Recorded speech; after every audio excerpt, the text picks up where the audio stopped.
Hello guys and welcome back to another video, and today we will be looking at a scenario where Russia manages to turn itself into a global superpower with alliances still there and with relations still there.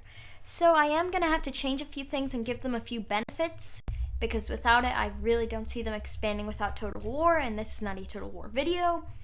We also have to assume some different relations and whatnot, but mainly I'm going to leave NATO there, I am going to leave the UN. So a lot of global alliances and a lot of global events will still be taking place that I normally take out for my Empire videos. This is going to be more of a how could they fix themselves in real life with, and of course the first part of that is just don't go to war with Ukraine. It has absolutely embarrassed you on a global stage. I mean, just the fact that you are losing to this much smaller country in comparison is just embarrassing for you. So first things first, obviously, you still want to expand your territory, but also start working on actually improving your economy. Scale down the military a bit, okay? Having that big a military is just not sustainable. Like, you are trying to turn yourself into the most powerful country while keeping, like, so much in the background. So yeah, just unite with Belarus, that's some expansion. You happy? From there, move in and annex Mongolia. If you really want to expand, which honestly, I don't think you should do this. It's just going to destabilize your country even more. But you know what? To make the video interesting, I'm going to be making Russia expand as much as I can. So yeah, Russia as a country is already expanding a good amount, while at the same time not absolutely losing their public image. From there, they go ahead and say that Central Asia, blah, blah, blah, blah, blah, and declare war on Kazakhstan. They do a maybe, possibly, probably staged coup by themselves into Kazakhstan to justify war against the country. From there, honestly, they're just going to begin to send a lot of troops over here into the west of the country, and Kazakhstan is not going to stand a chance at all. Russian troops are just absolutely flooding in, and honestly, I don't think Kazakhstan's that dumb of a country, so they'll probably just surrender here. I am saying probably and maybe because this would not work in real life. I am trying to keep this a bit more of how and less of a what, but I still don't think that Russia would be capable of a lot of the things in this video. Although yeah, as I said, just start giving yourself an actually decent industry and you are expanding a lot without having to deal with NATO or the US at all. From there, I mean, just finish taking over Central Asia. You'd just go country by country, next. And honestly, globally, this would obviously be frowned upon as Russia expanding, but not nearly as much as the Ukrainian war is. I obviously can't say for sure, but I doubt that there would be nearly as much, if any, Western support going into these countries. And that's honestly what's keeping Ukraine alive right now. So yeah, Russia here, they're growing. But as I said, we are going to give Russia one advantage here, which is remove the possibility of a rebellion or of any people, like, just even striking in the country. I'm going to remove that possibility as the one buff we are going to give Russia here. So yeah, they've already expanded themselves a very good amount. I mean, they were already the largest country, but they are now much larger, having all Central Asia, Mongolia, and Belarus. Where are they going to go from here? Well, we're assuming this is about present day since I started it a bit early, so Ukraine and Georgia are both still not in NATO. Do not go for Ukraine yet. First, go for Georgia. It's a much smaller country, and you already have two countries, South Ossetia and Abkhazia, so you can use that as a semi-justification. The West would very much frown upon this, but Georgia is a much smaller country, and although they have some mountains to protect them, Tbilisi can easily be captured, and the country will surrender. Ukraine fought with morale, and the Georgians would fight, but they just don't have what Ukraine has. I don't think a lot of countries do. From there, Russia has a choice to make. Do they go to war with Ukraine yet? Well, first they have to fix themselves. We are going to be assuming that Russia here, they are fixing their economy, just fixing themselves as a country. They are greatly expanding their industry, increasing trade with China, while steadily decreasing with their reliance on the West, because they know that if they keep expanding, the West will sanction them, and that they will lose that trade anyways, so they're smart enough to start preparing for that. They stockpile up some stuff to make sure their currency doesn't crash, and finally declare war on Ukraine.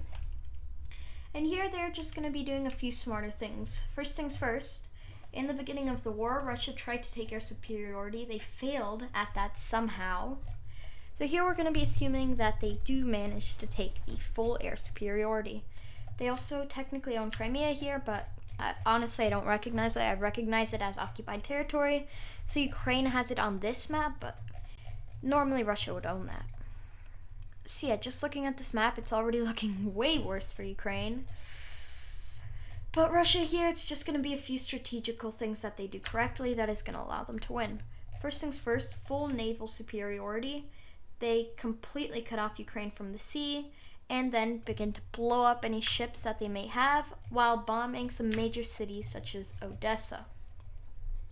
With that, they finally take full control of Crimea and begin their invasion into the Donbass. They are not going to be going as quickly here, but they are also going to have better divisions as they were training and they were preparing good, trained up divisions instead of conscripts to do this. And at this point, they've also been working on modernizing their air force and use that to obliterate the Ukrainian air force before it could even put up a fight. So yeah, just a few things Russia should have done and could have done to win. But now they're going to begin to push into southern Ukraine. They quickly connect with Crimea, which they didn't realize, and then begin to threaten Kiev. They begin to push into the north, as here they have full control of Belarus. And honestly, this is just going to give them a much larger border that Ukraine is going to have to worry about. They are, I don't know if I'd call it conscripting, but Ukraine is getting a lot of men from Ukraine to fight. Pretty sure there's a certain age gap, and if you are in that age and you are male, you have to fight in the Ukrainian military. They're doing that tenfold right now. Not actually, that's an exaggeration, but the point is Ukraine is fighting, but they can still not keep up with this massive front line against the Russians.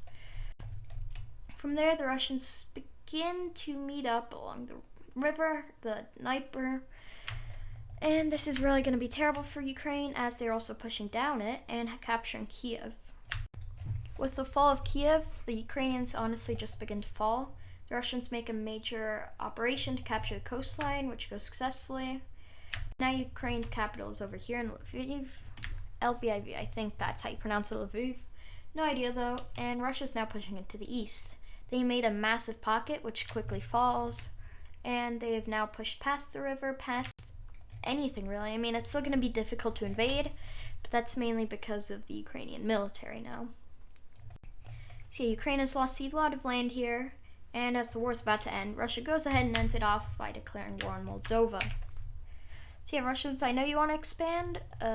You really shouldn't have gone to war with Ukraine then. You should have gone for some other weaker countries first. Although I get why they did assume that Ukraine would be easier to take over. Although, as I said, present day, Ukraine is gaining more land and beating the Russians, so I don't really know what's going to happen here. I don't really know. Don't even know what I'm hoping for, because sadly enough, if Ukraine gets backed into a corner, then Russia's going to go a little crazy and start using some nukes. Yeah, let's hope that doesn't happen. But yeah, here we go. Here's Russia. NATO has expanded pretty much all across the border, with Finland and Sweden now in it. Azerbaijan joined, but Armenia, well, why would they join? They began to cut off relations with Russia, so Russia said, no, you're not allowed to do that, and the next Armenia.